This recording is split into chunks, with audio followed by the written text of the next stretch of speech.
سر پر بھاری پگڑی باندھے اور طلائی خلعت میں ملبوس 21 سال کے نوجوان سلطان نے اپنے سپاہیوں کو ترکی زبان میں مخاطب کیا۔ میرے دوستوں اور بچوں، آگے بڑھو، اپنے آپ کو ثابت کرنے کا لمحہ آ گیا ہے۔ السلام علیکم ناظرین، ورلڈ ویو کی ویڈیوز میں ایک بار پھر سے خوش آمدید۔ ناظرین، قسطنطنیہ کا قدیم نام بازنطین تھا، لیکن جب 330 عیسوی میں رومی کیسر کانسٹنٹائن اول نے اپنا دارالحکومت روم سے یہاں منتقل کیا تو شہر کا نام بدل کر اپنے نام کی مناسبت سے کانسٹنٹینوپل کر دیا، جو عربوں کے ہاں پہنچ کر قسطنطنیہ بن گیا۔ مغرب میں رومن امپائر کے خاتمے کے بعد یہ سلطنت قسطنطنیہ میں برقرار رہی اور چوتھی تا 13ویں صدی تک اس شہر نے ترقی کی وہ منازل طے کی کہ اس دوران دنیا کا کوئی اور شہر اس کی برابری کا دعویٰ نہیں کر سکتا تھا۔ یہ شہر یورپ اور ایشیا کے سنگم پر شاخ زہریں اور بحیرہ مرمرا کے کنارے واقع ہے اور قرون وسطیٰ میں یورپ کا سب سے بڑا اور امیر ترین شہر تھا۔ اس زمانے میں قسطنطنیہ کو ویزیلیوزا پولس یعنی شہروں کی ملکہ کہا جاتا تھا۔ فتح قسطنطنیہ کی خوشخبری ایک حدیث میں بیان کی گئی تھی، جس میں حضور صلی اللہ علیہ وسلم نے فرمایا کہ تم ضرور قسطنطنیہ کو فتح کرو گے۔ وہ فاتح بھی کیا باکمال ہوگا اور وہ فوج بھی کیا باکمال ہوگی۔ یہی وجہ ہے کہ مسلمان شروع ہی سے اس شہر کو فتح کرنے کے خواب دیکھتے آئے تھے۔ چنانچہ اس مقصد کے حصول کی خاطر چند ابتدائی کوششوں کی ناکامی کے بعد 674 عیسوی میں ایک زبردست بحری بیڑا تیار کیا گیا، قسطنطنیہ کی سمت روانہ کیا گیا۔ اس بیڑے نے شہر کے باہر ڈیرے ڈال دیے اور اگلے 4 سال تک متواتر فصیلیں عبور کرنے کی کوششیں کرتا رہا۔ آخر 678 عیسوی میں بازنطینی بحری جہاز شہر سے باہر نکلے اور انہوں نے حملہ آور عربوں پر حملہ کر دیا۔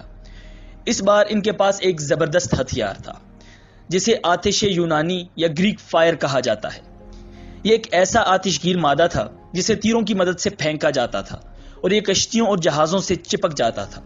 مزید یہ کہ پانی ڈالنے سے اس کی آگ مزید بھڑک جاتی تھی۔ عرب اس آفت کے مقابلے کے لیے تیار نہیں تھے، چنانچہ دیکھتے ہی دیکھتے تمام بحری بیڑا آتش زار کا منظر پیش کرنے لگا۔ سپاہیوں نے پانی میں کود کر جان بچانے کی کوشش کی، لیکن یہاں بھی پناہ نہیں ملی، کیونکہ آتش یونانی پانی کی سطح پر گر کر بھی جلتی رہتی تھی اور ایسا لگتا تھا جیسے پورے بحر مرمرا نے آگ پکڑ لی ہے۔ عربوں کے پاس پسپائی کے علاوہ کوئی چارہ نہ رہا۔ واپسی میں ایک ہولناک سمندری طوفان نے رہی سہی کسر پوری کر دی اور سینکڑوں کشتیوں میں سے ایک آدھ ہی بچ کر لوٹنے میں کامیاب ہو سکی۔ اسی محاصرے کے دوران مشہور صحابی ابو ایوب انصاری رضی اللہ تعالی عنہ نے بھی اپنی جان آفریں کے سپرد کر دی۔ آپ نے بھی حضرت محمد صلی اللہ علیہ وسلم سے جہاد قسطنطنیہ کا سنا تھا۔ آپ رضی اللہ تعالی عنہ بھی اس اسلامی لشکر کے ہمراہ تھے۔ سفر جہاد میں عام وبا پھیلی اور مجاہدین کی بڑی تعداد اس کے نظر ہو گئی۔ ابو ایوب رضی اللہ تعالی عنہ بھی اس وبا میں بیمار ہوئے۔ یزید بن معاویہ عیادت کے لیے گیا اور پوچھا کہ کوئی وصیت کرنی ہو تو فرمائیے، تعمیل کی جائے گی۔ آپ نے فرمایا، تم دشمن کی سرزمین میں جہاں تک جا سکو میرا جنازہ لے جا کر دفن کرنا۔ چنانچہ وفات کے بعد اس کی تعمیل کی گئی۔ ابو ایوب رضی اللہ تعالی عنہ کا مزار دیوار قسطنطنیہ کے قریب ہے اور اب تک زیارت گاہ خلائق ہے۔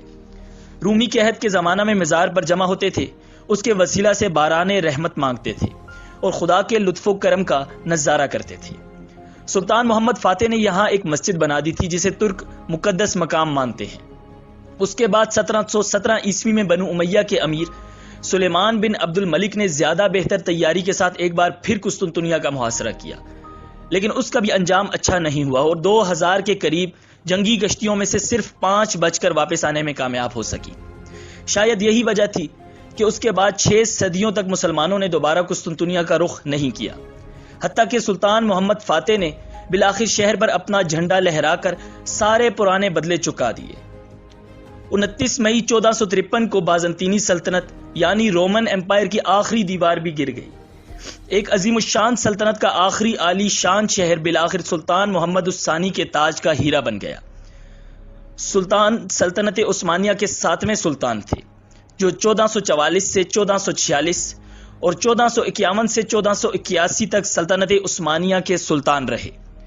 انہوں نے محض 21 سال کی عمر میں قسطنطنیہ یعنی موجودہ استنبول فتح کر کے بازنطینی سلطنت کا ہمیشہ کے لیے خاتمہ کر دیا۔ اس عظیم الشان فتح کے بعد انہوں نے اپنے خطابات میں کیسر کا اضافہ کیا۔ انہیں سلطان محمد الفاتح یا سلطان الفاتح کے القابات سے بھی یاد کیا جاتا ہے۔ شہر پر قبضہ جمانے کے بعد سلطان نے اپنا دارالحکومت ادرنا سے قسطنطنیہ منتقل کر دیا اور خود اپنے لیے قیصر روم کا لقب منتخب کیا۔ آنے والے اشروں میں اس شہر نے وہ عروج دیکھا جس نے ایک بار پھر ماضی کی عظمت کی یادیں تازہ کر دی۔ سلطان نے اپنی سلطنت میں حکم نامہ بھیجا، جو کوئی چاہے وہ آ جائے، اسے شہر میں گھر اور باغ ملیں گے۔ صرف یہی نہیں، اس نے یورپ سے بھی لوگوں کو قسطنطنیہ آنے کی دعوت دی تاکہ شہر پھر سے آباد ہو جائے۔ اس کے علاوہ اس نے شہر کے تباہ شدہ بنیادی ڈھانچے کی اثر نو تعمیر کی، پرانی نہروں کی مرمت کی اور نکاسی کا نظام قائم کیا۔ اس نے بڑے پیمانے پر نئی تعمیرات کا سلسلہ بھی شروع کیا، جس کی سب سے بڑی مثال توپ کاپی محل اور گرینڈ بازار ہے۔ جلد ہی طرح طرح کے دستکار، کاریگر، تاجر، خطاط، مصور، سنار اور دوسرے ہنرمند شہر کا رخ کرنے لگے۔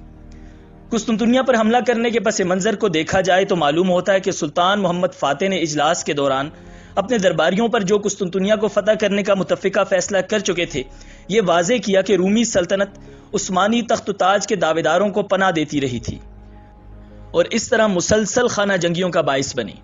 اس امر کو بھی زیر بحث لایا گیا کہ یہ رومی سلطنت ہی تھی جو جنگیں چھیڑنے میں پیش تھی۔ قسطنطنیہ کو سلوانیکا کی طرح مغربی کیتھولکس کے حوالے کرنے کا یہ مطلب ہوگا کہ عثمانی سلطنت کبھی بھی مکمل طور پر خود مختار نہ ہو سکے گی۔ قسطنطنیہ کا محاصرہ 6 اپریل سے 29 مئی 1453 تک کل 54 دن جاری رہا۔ رومی قیصر پیلیولوگس 11 کی مدد کے لیے ہنگری کی تیاریوں اور وینس کی بحریہ کی روانگی کی خبریں آ چکی تھیں۔ سلطان محمد فاتح نے حملے کا حکم دیا۔ عثمانی بحری بیڑے کی مداخلت روکنے کے لیے دشمن نے قسطنطنیہ کے ساحل پر باڑ لگوا دی۔ محمد نے اپنے جہازوں کو شہر کی دوسری جانب لے جانے کا حکم دیا۔ محمد کی افواج صحرا کے ذریعے، جو اب تک ناقابل رسائی تصور کیا جاتا تھا، اپنے جہازوں سمیت قسطنطنیہ کے پچھلے دروازوں پر پہنچ گئی۔ قسطنطنیہ فتح ہو گیا۔ یونانیوں کو قسطنطنیہ واپس آنے کی اجازت دی گئی، جو فتح کے بعد ہرجانہ ادا کرنے لگے اور انہیں ایک خاص مدت کے لیے محاصل سے چھوٹ دی گئی۔ فتح کے اگلے روز قسطنطنیہ کے بڑے وزیر چینڈرلے کو برطرف کر کے گرفتار کر لیا گیا اور اس کی جگہ اس کے حریف زاگانوس کو تعینات کر دیا گیا۔ قسطنطنیہ کی فتح نے سلطان محمد فاتح کو راتوں رات مسلم دنیا کا مشہور ترین سلطان بنا دیا۔ قدیم بازنطینی سلطنت کے تمام ایشیائی ممالک پر عثمانی قابض ہو گئے تھے، لہٰذا یورپ میں بھی صرف قسطنطنیہ اور اس کے مضافات اس میں شامل ہونا باقی تھے۔ سلطنت عثمانیہ قسطنطنیہ کی فتح کے بغیر ادھوری تھی۔ ایک اربن نامی توپ خانے کا ماہر تھا، بھاگ کر سلطنت عثمانیہ کے علاقوں میں چلا آیا۔ اس نے سلطان کو ایک بہترین توپ بنا کر دی، جس کے سنگی گولوں کا قطر 2.5 فٹ تھا۔ 6 اپریل 1453 کو زبردست محاصرہ کا آغاز کر دیا گیا۔ مسلسل انتھک محنت اور جاں فشانی کے بعد 29 مئی 1453 20 جمادی الاول کو بالآخر قسطنطنیہ فتح یاب ہوا۔ قسطنطنیہ کی فتح محض ایک شہر پر ایک بادشاہ کے اقتدار کا خاتمہ اور دوسرے کے اقتدار کا آغاز نہیں تھا۔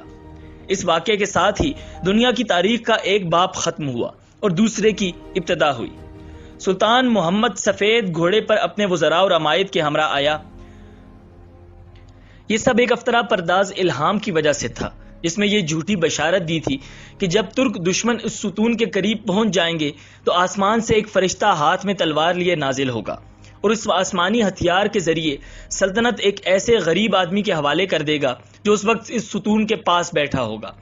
لیکن ترک عثمانی فوج اس ستون سے بھی آگے بڑھ کر صوفیہ کلیسا کے دروازے تک پہنچ گئے۔ نہ کوئی فرشتہ آسمان سے نازل ہوا اور نہ رومیوں کی شکست فتح میں تبدیل ہوئی۔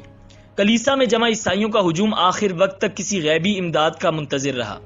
بالآخر سلطان محمد فاتح اندر داخل ہوئے اور سب کے جان، مال اور مذہبی آزادی کی ضمانت دی۔ فتح کے دن فجر کی نماز کے بعد سلطان محمد فاتح نے یہ اعلان کیا تھا کہ انشاءاللہ ہم ظہر کی نماز آیا صوفیہ میں ادا کریں گے۔ چنانچہ اسی دن فتح ہوا اور اسی سرزمین پر پہلی نماز ظہر ادا کی گئی۔ اس کے بعد پہلا جمعہ بھی اسی زمین پر پڑھا گیا۔ چنانچہ سلطان نے اس عمارت کو اور آس پاس کی زمین کو اپنے ذاتی مال سے خریدا اور اس کی مکمل قیمت کلیسا کے راہبوں کو دی۔ علاوہ ازیں سلطان نے اس مصرف کے لیے مسلمانوں کے بیت المال سے بھی قیمت نہیں لی، بلکہ طے کردہ پوری قیمت اپنی جیب سے ادا کی اور اس عمارت اور زمین کو مسلمانوں کے مسالے کے لیے وقف کر دیا۔ خرید و فروخت کے دستاویزات آج بھی ترکی کے دارالحکومت انقرہ میں موجود ہیں۔ سلطان فاتح نے آیا صوفیہ کو چرچ سے مسجد بنا دیا۔ اس میں موجود رسموں اور تصاویر کو مٹا دیا گیا یا چھپا دیا گیا اور محراب قبلہ رخ کر دی گئی۔ سلطان نے اس کے میناروں میں بھی اضافہ کر دیا تھا۔ اس کے بعد یہ مسجد جامعہ آیا صوفیہ کے نام سے مشہور ہو گئی اور سلطنت عثمانیہ کے خاتمہ تک تقریباً 500 سال تک پنج وقتہ نماز ادا ہوتی رہی، لیکن انہوں نے شہر کے دوسرے بڑے گرجا کلیسائے حواریان کو یونانی آرتھوڈاکس فرقے کے پاس ہی رہنے دیا اور یہ فرقہ ایک ادارے کی صورت میں آج بھی قائم و دائم ہے۔ آیا صوفیہ کی عمارت فتح قسطنطنیہ کے بعد سے 481 سال تک مسجد اور مسلمانوں کی عبادت گاہ رہی، لیکن سلطنت عثمانیہ کے خاتمے کے بعد جب مصطفیٰ کمال اتاترک ترکی کا سربراہ بنا تو اس نے مسجد میں نماز بند کر کے اسے عجائب گھر بنا دیا۔ 10 جولائی 2020 کو ترکی کی عدالت عظمیٰ نے آیا صوفیہ کو مسجد میں تبدیل کرنے کی قرارداد کو منظوری دے دی اور عجائب گھر کی حیثیت منسوخ کر کے سرکاری طور پر مسجد بحالی کا فیصلہ صادر کیا۔ بعد ازاں ترکی کے صدر رجب طیب اردوغان نے آیا صوفیہ کی مسجد بحالی کے فیصلے پر دستخط کر دیے۔ محمد فاتح نے اینز، گلاتا اور کیفے کے علاقے عثمانی سلطنت میں شامل کیے، جبکہ محاصرہ بلغراد میں بھی حصہ لیا جہاں وہ شدید زخمی ہوئے۔ 1458 عیسوی میں انہوں نے موریا کا بیشتر حصہ اور ایک سال بعد سربیا فتح کر لیا۔ 1461 عیسوی میں اماسرا اور اسفندیار عثمانی سلطنت میں شامل ہوئے اور انہوں نے یونانی سلطنت تربزون کا خاتمہ کیا۔ 1462 میں رومانیہ، یائچی اور مدیلی بھی سلطنت میں شامل کر لیے۔ اناطولیہ اور قسطنطنیہ کی فتوحات اور اسے اپنا دارالحکومت قرار دینے کے بعد محمد ثانی نے یورپ میں پیش قدمی کی۔ وہ سابق رومی سلطنت کو سلطنت عثمانیہ کے پرچم تلے لانا چاہتے تھے، جس کے لیے انہوں نے 1480 عیسوی میں اٹلی پر حملہ کیا، جس کا مقصد روم پر حملہ کر کے 751 عیسوی کے بعد پہلی مرتبہ رومی سلطنت کو دوبارہ یکجا کرنا تھا، اور پہلے مرحلے میں اس نے 1480 عیسوی میں اور ٹورانٹو فتح کر لیا، لیکن 1480 عیسوی میں تیسری مرتبہ البانیہ میں سکندر بیگ کی بغاوت نے افواج کے رابطے کو منقطع کر دیا، جس کی بدولت پوپ سکسٹس چہارم نے ایک زبردست فوج لے کر 1481 میں اور ٹورانٹو کو مسلمانوں سے چھین لیا۔